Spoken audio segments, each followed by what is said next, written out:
Os efeitos de Gilgamesh, rei de Uruk, da antiga mitologia sumeriana, foram cantados por mais de 3.000 anos, até que um grande incêndio, em 612 a.C., devastou a grande biblioteca de Nínive, que guardava os registros escritos. Sem eles, o nome de Gilgamesh, rei de Uruk, foi sendo pouco a pouco esquecido, até desaparecer completamente. E hoje, poucas pessoas conhecem o conto tão maravilhoso desse primeiro grande herói da humanidade. Desapareceram também os registros das sociedades que povoavam a antiga Mesopotâmia, que hoje chamamos de Oriente Médio. O mito de Gilgamesh é o maior mito da antiga Suméria, e Gilgamesh é o personagem que inspirou muitos heróis do mundo antigo, tais como Hércules, da mitologia grega, Sansão, da mitologia hebraica e etc. E Gilgamesh não só inspirou estes heróis mitológicos, como foi basicamente um arquétipo do que é ser um grande herói. Para ter uma ideia, o herói mais conhecido da Terra hoje em dia é o Superman. Porém, no mundo antigo, Gilgamesh foi muito mais conhecido e popular do que Superman.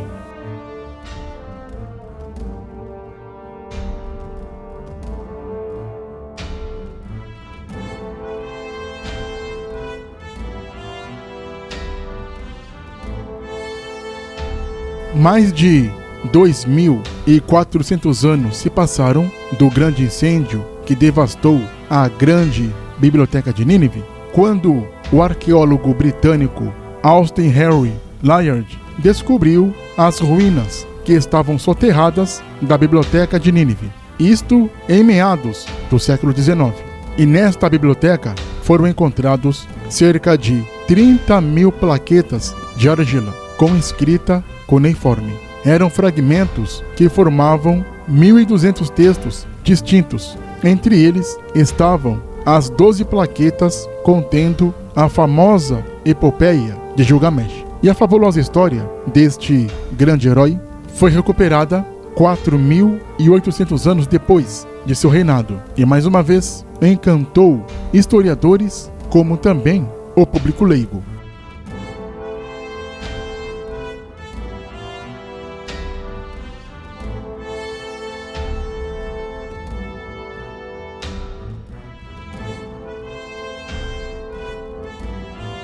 Assurbanipal, o último grande rei do Império Assírio, foi um grande conquistador, mas, além de saqueador do Egito e de Susa, Assurbanipal foi também o criador de uma notável e belíssima biblioteca, que foi considerada a primeira grande biblioteca da história da humanidade. A grande e fabulosa Biblioteca de Nínive estava localizada no palácio do rei Assurbanipal. A sua vasta biblioteca contava com uma coleção de milhares de placas de argila contendo textos em escrita cuneiforme, alguns em línguas sumérias e acádias. Eram hinos, poemas, contratos, textos sobre assuntos variados, geografia, matemática, medicina, religião, astronomia, astrologia, filosofia, cálculos, leis, presságios, relatos de viagens, aventuras, etc.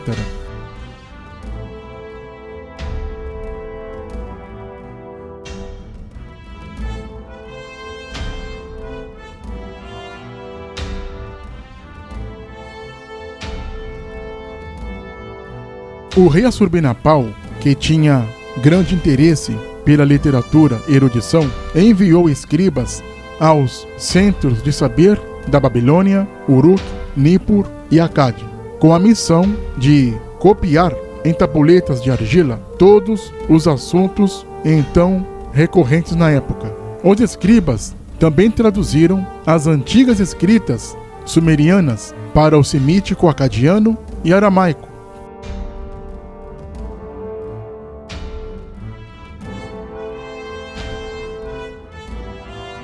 A biblioteca desapareceu em 612, quando uma coligação de babilônios, citas e Medos invadiu e ocupou Nínive, incendiando o Palácio Real. Os tabletes de argila ficaram parcialmente cozidos, ou seja, queimados com incêndio. Processo esse que, paradoxalmente, ajudou a preservar as placas. Porém, os textos escritos em placas de cera, couro, papiro e etc. foram destruídos para sempre. As milhares de placas encontradas nas escavações em Nínive em 1849 foram levadas para o Museu Britânico em Londres e ficaram sob a responsabilidade de Harry Rawlinson. Havia pouco tempo que ele decifrara o cuneiforme. Coube a George Smith, auxiliar de Harry Harrison, a decifração do cuneiforme. George Smith, no ano de 1872, diante de uma plateia de especialistas, leu a 11ª tabuinha, que narrava sobre um dilúvio devastador do qual somente um homem sobreviveu. A revelação causou impacto entre os especialistas, como também entre os teólogos e o público, e mais surpresas vieram com a decifração de outras tabuinhas, que foram o conto de Araru, a deusa criadora do homem, o mito do Enuma Elish, que é o poema da criação, o mito de Adapa, o homem que recusou a imortalidade, personagem que, para alguns estudiosos, seria o Adão bíblico, o poema de Inanna e etc.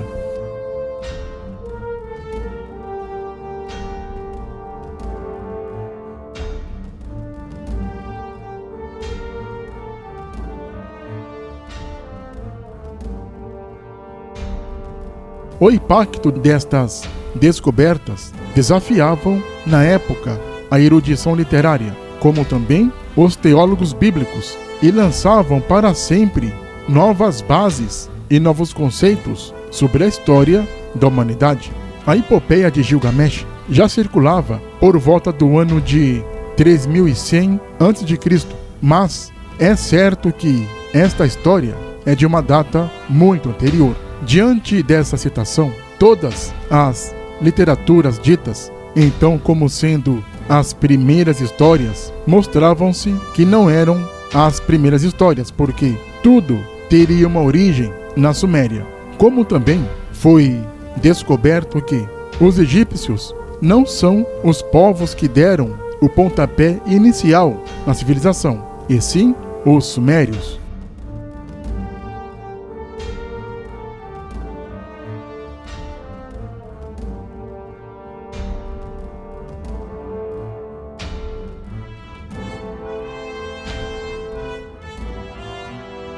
Muitos já pesquisaram sobre a influência da epopeia de Gilgamesh sobre a escrita do livro de Gênesis, e muitos chegam a se questionar sobre a veracidade dos textos bíblicos, por conta das descobertas da literatura sumeriana. Por outro lado, a epopeia que chegou até nós também não é original. É sim um compilado de lendas e poemas onde se misturaram tradições culturais sumerianos, acádios, assírios e babilônicos. Foram encontrados cópias do poema em regiões diversas da antiga Mesopotâmia, como também da Palestina, Turquia e etc. E nem todas as versões coincidem.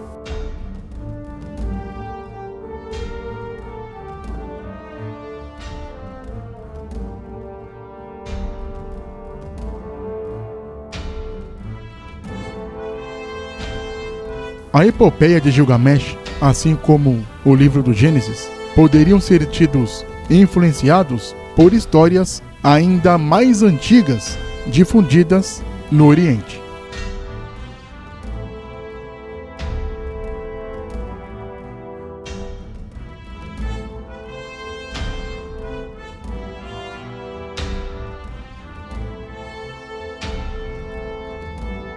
Não esqueça de se inscrever no canal. Clique no sininho para receber as notificações. Compartilhe o canal. Dê o seu like. Deixe também seu comentário.